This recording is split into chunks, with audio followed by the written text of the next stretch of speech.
આણંદના અડાસ ગામની સીમમાં ખાનગી ફાર્મ હાઉસમાં વાસદ પોલીસે રેડ પાડી હતી, જેમાં દારૂની મહેફિલ માણી રહેલા 5 આરોપીની પોલીસે ધરપકડ કરી છે। મૂળરાજ સોલંકી, જગદીશ પરમાર, અરવિંદ સોલંકી, બ્રિજરાજ ઝાલા સહિત યશપાલ સોલંકીની પોલીસે ધરપકડ કરી છે। આ તમામ આરોપીઓ કોંગ્રેસના હોવાનું સામે આવ્યું છે। પોલીસે રેડ દરમિયાન 4 લાખથી વધુ રૂપિયાનો મુદ્દામાલ જપ્ત કર્યો છે। સંવાદદાતા ધર્મેન્દ્ર કપાસી પાસેથી વધુ માહિતી મેળવીએ। ધર્મેન્દ્ર, કોંગ્રેસના હોદ્દેદારોનો આ દારૂની મહેફિલ માણતા તેઓને પકડવામાં આવ્યા છે, મુદ્દામાલ પણ જપ્ત થયો છે। અત્યારના શું અપડેટ? શિવાની અડાસ ગામની અંદર આવેલ શિવશક્તિ ફાર્મની અંદર મોડી રાત્રે દારૂની મહેફિલ માણી રહ્યા હોવાની એક બાતમી વાસદ પોલીસને મળી હતી, જેથી પીએસ દ્વારા ઘટના સ્થળે રેડ કરવામાં આવી હતી।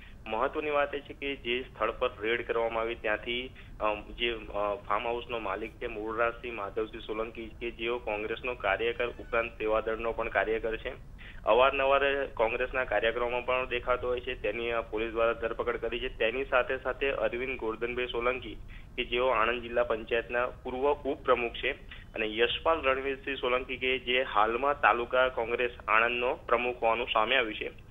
મહત્વની વાત એ છે કે 5 આરોપીઓની પોલીસ દ્વારા ધરપકડ કરવામાં આવી છે અને મહેફિલ માણવાનો કેસ બનાવવામાં આવ્યો છે। મહત્વની વાત એ છે કે ઘટના સ્થળેથી પોલીસે દારૂની બોટલો ઉપરાંત મહેફિલનો અન્ય સામાન અને વાહનો મળી કુલ 4,53,300નો મુદ્દામાલ કબજે કરવામાં આવેલ છે। બીજી તરફ એવી પણ વાતો સામે આવી રહી છે કે ઘટના સ્થળેથી અન્ય કેટલાક લોકો ફરાર થવામાં પણ સફળ રહ્યા છે। જોકે આ મામલે પીએસઆઈ દ્વારા કોઈ પુષ્ટિ કરવામાં આવતી નથી।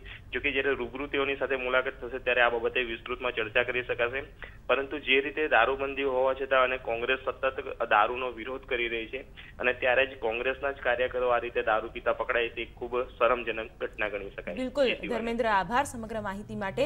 તો કહેવાતી દારૂબંધીમાં પણ દારૂ પીતા ઝડપાવાના કિસ્સા કંઈ ઓછા નથી, પણ એમાં પણ હવે કોંગ્રેસ પાર્ટીના કાર્યકરો દારૂની મહેફિલ માણતા ઝડપાયા છે, જેને મામલે હવે કાર્યવાહી થાય તે પણ માંગ કરાઈ રહી છે।